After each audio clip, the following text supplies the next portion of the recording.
ಇಲ್ಲ ಅಣ್ಣ, ಪಕ್ಷ ಹೇಳಿದ್ಮೇಲೆ ಕೊಡ್ಲೇಬೇಕಣ್ಣ. ನಾನೇ ನಂದೇನು ಪಕ್ಷನ ಸರ್ಕಾರ. ಆಮೇಲೆ ಇಲ್ಲಿ ಕೇಳಿ, ನಾನು ಎಲ್ಲ ನಮ್ಮ ಗುರುಗಳ ಹತ್ರ ಚರ್ಚೆ ಮಾಡಿದ್ದೀನಿ, ಆಮೇಲೆ ನಮ್ಮ ತಂಗಡಿ ಸಾಹೇಬ್ ಚರ್ಚೆ ಮಾಡಿದ್ದೀನಿ, ಮಹಾದೇವಪ್ಪ ಹತ್ರ ಚರ್ಚೆ ಮಾಡ್ಬೇಕು, ಆಮೇಲೆ ಮುಖ್ಯಮಂತ್ರಿ ಹತ್ರ ಚರ್ಚೆ ಮಾಡಿ ಕೊಡ್ತೀನಿ ಅಂತ ಹೇಳಿದಿನಲ್ಲ. ಈಗ ನನ್ಗೇನು ಇದೇನು ಶಾಶ್ವತ ಅಲ್ಲ, ಇದು ಅಲ್ಪ, ಹಿಂಗ್ ಬರ್ತವೆ ಹಿಂಗ್ ಹೋಗ್ತವೆ. ನಾವು ವಿಶ್ವಾಸ, ಗೌರವ, ಪಕ್ಷದಲ್ಲಿ ನಿಷ್ಠೆ ಇದೆಲ್ಲ ಇಟ್ಕೊಳ್ಳೋ ದೃಷ್ಟಿಯಿಂದ ಅವ್ರ ಆದೇಶನ ಪಾಲಿಸ್ತೀನಿ ಅಂತ ಹೇಳಿ.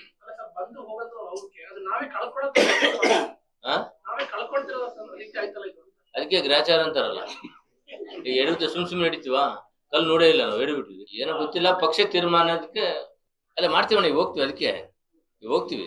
ನಾನು ನಿನ್ನೆ ಸೋಮವಾರ ಬಂದಿತ್ತಲ್ಲ, ಸೋಮವಾರ ನಾನು ಇಲ್ಲೇ ಇದ್ದೆ. ಸೋಮವಾರ ಮಧ್ಯಾಹ್ನ ಎಲ್ಲ ಒಂಚೂರು ಪ್ರೈವೇಟ್ ದೇವಸ್ಥಾನಕ್ಕೆ ಹೋಗಿದ್ವಿ, ನಿನ್ನೆ ಬಂದೆ. ಆಮೇಲೆ ಇದು ಎಲ್ಲ ಏನೇನು ಬರುತ್ತೆ ಅಂತ ನಾನು ಸ್ವಲ್ಪ ಸ್ಟಡಿ ಮಾಡ್ಬೇಕಲ್ಲ, ಅದಕ್ಕೆ ಏನಂತ ನಾನು ಸ್ಟಡಿ ಆಗ್ಬೇಕಲ್ಲ, ಅದಕ್ಕೋಸ್ಕರ ಸ್ಟಡಿ ಆಗಿ ಅಣ್ಣ. ನಾನು ಒಂದು ಅಕ್ಷರಿ ಹೇಳಿದೆ, ಈಗ ಇನ್ನೊಂದ್ಸರಿ ಹೇಳ್ತೀನಿ ನೋಡಿ.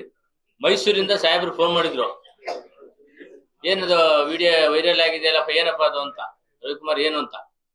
ಅಣ್ಣ ಅದು ನಮ್ಮ ಆಫೀಸಲ್ಲಿ ಆಗಿದೆ ನಿಜ. ಅಲ್ಲ ಕ್ವಶನ್ ಕೇಳ್ತಾ ಇದಾರೆ ಅಲ್ಲಿ, ಆಗಿದೆ ಅಂತ ಹೇಳಿದೆ. ಅದಕ್ಕೋಸ್ಕರ ನಮ್ಮ ಸ್ವಲ್ಪ ಏನು ಮಾಹಿತಿ ಎಲ್ಲ ಕೊಟ್ಟು ಬರ್ತೀನಿ ಅಂತ ಹೇಳಿದೀನಿ.